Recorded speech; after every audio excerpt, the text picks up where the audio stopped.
Hello, everybody. Welcome to Distilled, Brewed, and Reviewed. My name is John. This is the world-famous Sipping Den. And tonight we're going to continue our beautiful series, our beautiful journey, a 50-state coffee journey USA, where I review one coffee from every state, 50 coffees. I did meticulous research on them. It took me 1 year to get these coffees I wanted. And then it's taken me another year, because I post them every Sunday, to post them all. It is a 2-year journey where I have learned an unbelievable amount. And today I'm going to teach you how to learn something. If you want to really develop your palate and get into something cool, this might be the company for you. Broadsheet Coffee Roasters. Here it is. Nice looking bag. Very festive, fruity looking. Got 3 for you tonight. Oh, 3 beautiful coffees. But they're interesting. So, they're out of Somerville, Maryland. Let's read a little bit on the back. Broadsheet Coffee Roasters was founded in 2017. Let me see. Aaron McDougall is the man who founded it in Cambridge, Massachusetts. And his mission is to source the world's most delicious coffees and precisely roast them to maximize sweetness and versatility. We hope you enjoy the coffee in this bag as much as we do. The way they tease out flavors, I'm going to teach you how they do this. And you're going to be pretty impressed with these 3 coffees right here. All right. So, if you look at the first one, this is from Ethiopia and Danchi. It is using the washed process. See where it says right there, washed? Let me tell you what that is. When you pick the cherries, the coffee cherries, all right, the seed, the coffee bean, is inside that. Think of like a peach with a pit being the coffee bean.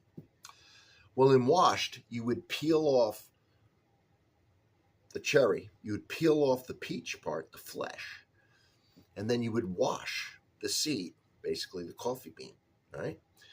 And you would get it real clean, all the organic matter off of it before you roast it. That gives it a certain taste and a certain profile. Now, and people like the washed. But you can also have, we'll do this one next, this Arbogona natural process from Ethiopia.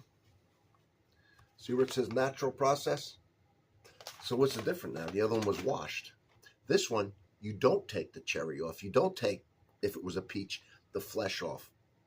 You let it naturally ferment with the flesh on. And you let it dry. And that adds a whole different flavor. The natural, which is the original way that it was done, gives a whole different flavor than the washed. Now you're thinking, well, that's pretty cool. Now I want to try a natural against the washed. Well, that's not the end of it. Now Broadsheet has this one from Colombia, yeast fermentation. That is kind of like the last one went through, the natural, where it's naturally fermenting with the yeast that's on the bean already, the fruit. But this one, they add a certain type of yeast to it. Just like when you're making beer or wine or whiskey, you add yeast to it. It eats the sugar, right? And that yeast also puts a flavor. They use a specific yeast. And when it converts that sugar, and it eats the sugar, the yeast eats the sugar. And when it ferments that way, it adds another flavor because of the different fermentation process than the natural, how much more zest it has, and the type of yeast they use. Now you've got 3 coffees with 3 different flavors. What I'm going to suggest to you is you go here to this coffee company and you order a bag of each of these. You get the one with the yeast, the one with the natural, and the one with the washed. And you try them and you start to build what is your preference. What do you like? Wow, that yeast had some cool flavors I never had before. That natural, I think I might have had that. I'm not sure. Oh, the washed. And you can really start to build your palate, all right? This was an unbelievable experiment for me. The other thing is this coffee here, as with most of them, if you're a cream and sugar person, if you've never had really fresh roasted, all right, and they roast it on certain days and then send it right to you, and you can get whole bean or grind,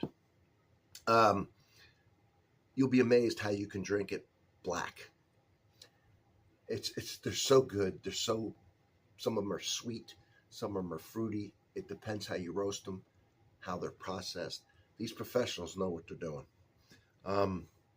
But these hold up to coffee and they hold up to cream, meaning doesn't hide it, it doesn't mask it.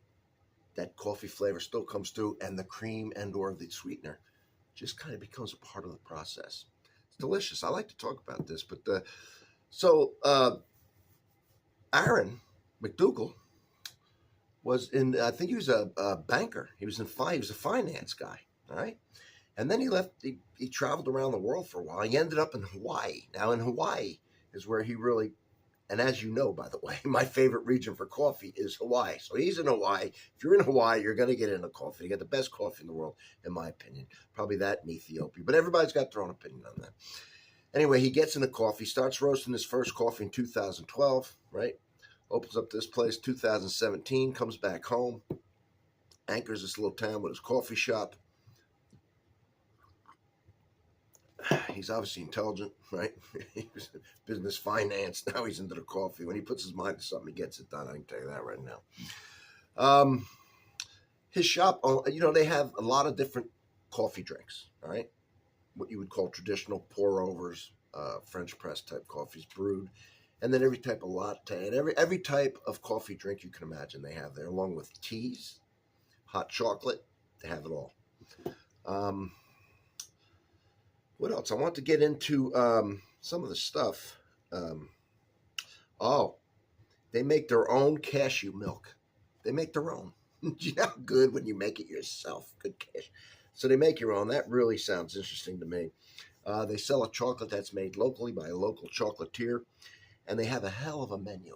I challenge you now to go and check out the menu, their food. It's like a Caucasus, Middle Eastern menu with cool stuff on it. I mean, I was reading some of the food in there.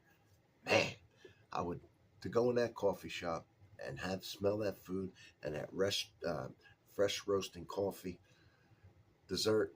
Oh man, a cup of coffee with one of those chocolates. Woo!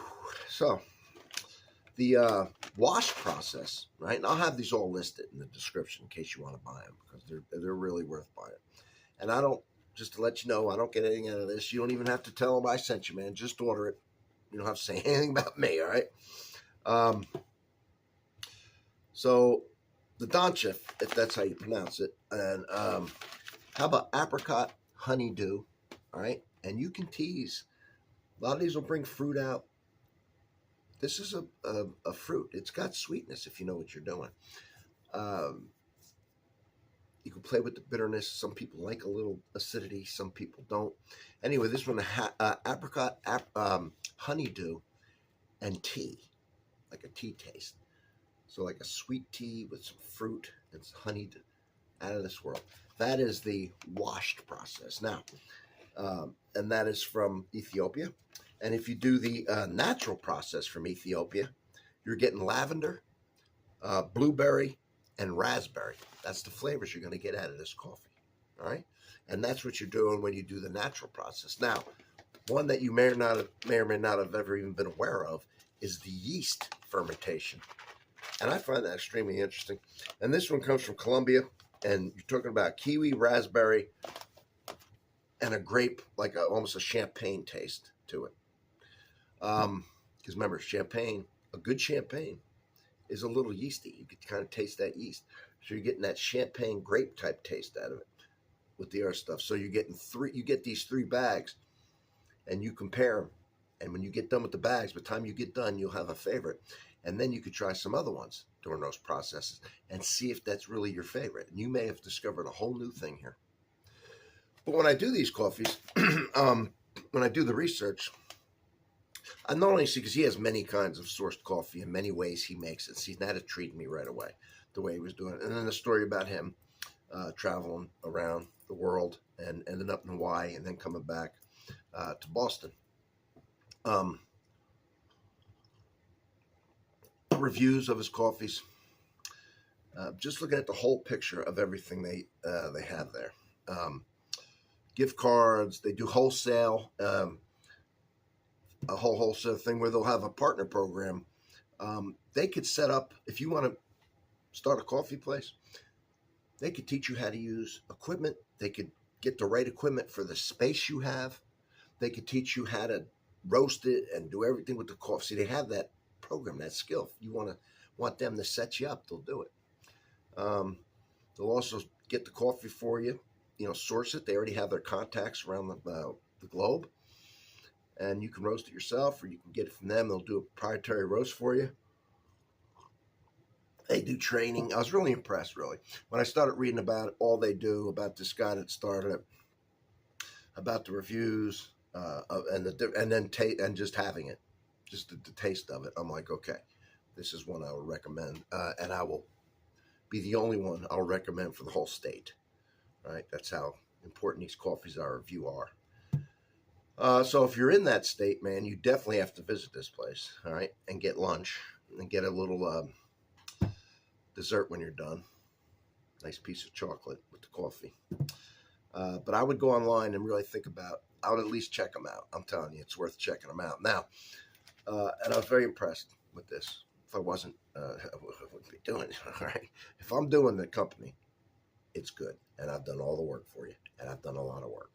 Now I like to talk about Massachusetts. If anybody here is from Massachusetts or visited it, and I leave something out because I'm not from there, and you think it's a cool thing, please put it in there. And if you've been to this coffee shop, let us know if you've ordered coffee from them, because people are going to read the comments, and you'll just be helping them out. But what I'm finding when I do a little bit of research just to make it fun and what's going on in Massachusetts, I think most people know that the capital is Boston, right? It's the Bay State, so right away I'm going to like it. The motto is, by the sword we seek peace, but peace only under liberty. It's cool. It's actually in Latin, but I didn't want to shame myself by trying to read it. That's the translation. Second largest cranberry crop in the nation. The first might actually be New Jersey, if you didn't know that. I know at one time it was for sure. First subway system in the U.S. is from Massachusetts. Now, you wouldn't have thought of that, would you? Would you think of what? New York? If I would have had a guess, I would have said New York. No, Massachusetts. All right, they have bobcats, black bears, coyotes, moose. They got all kinds of animals there, if you didn't know that. State tree is the American elm. Fish is the cod. Boston cod. I think everybody's had it. It is the most populated New England state. There are 2 state birds, right? They don't have one. They have 2. The black-capped chickadee and the wild turkey. Wild turkey's a good one. See, now they have wild turkey running. So their name originated from a tribe of Native Americans. The state poem is The Blue Hills of Massachusetts by Catherine E. Mullen. I'm now going to recite that. No, I don't know. Boston Common was the first public park. James Naismith invented the basketball sport. Basketball was invented there. So was volleyball, I think. Has one of the lowest divorce rates in the country, and I think is good part of why the divorce rate is one of the lowest in the country, is because people sit in this coffee shop and talk and enjoy themselves, and you just fall in love over and over again, like I'm falling in love with this coffee. That's right. I think we know the state dog. It's an American dog. It's the Boston Terrier. All right, they're pretty cool. They're black and white. They're good-looking animals.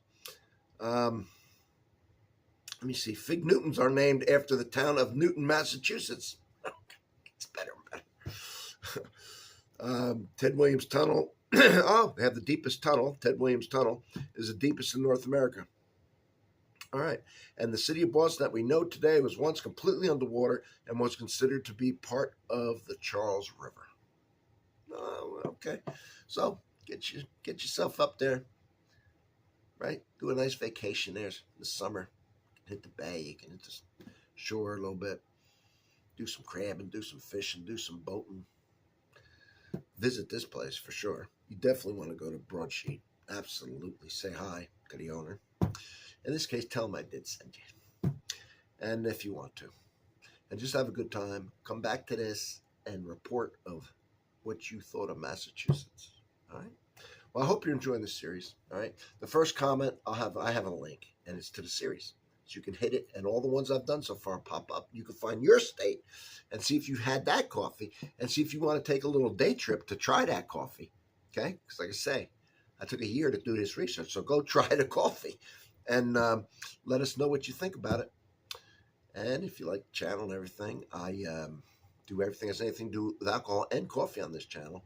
And under the same name, Distilled, Brewed, and Reviewed, I have a TikTok channel with a whole different type of vibe going on there. So check that out. And thank you for being here. I'll see you in the next one. I have learned, I thought I knew a lot about coffee before I started this. Doing these 50 states and all these coffee shops and the research and the taste in all their different coffees and the processes they use and the way they roast them. I'm 1,000 times above what I was when I started the series. And if you follow along, you could be right along with me, right? You can pick out the ones you want to try. You will make your palate and your knowledge for coffee, you'll take it up. I've done bird-friendly coffee. I've done so much, so cool, so many cool coffees now. It's not even, it's beautiful. It's a whole library. All right, well, thanks for being here, and I'll see you all in the next one.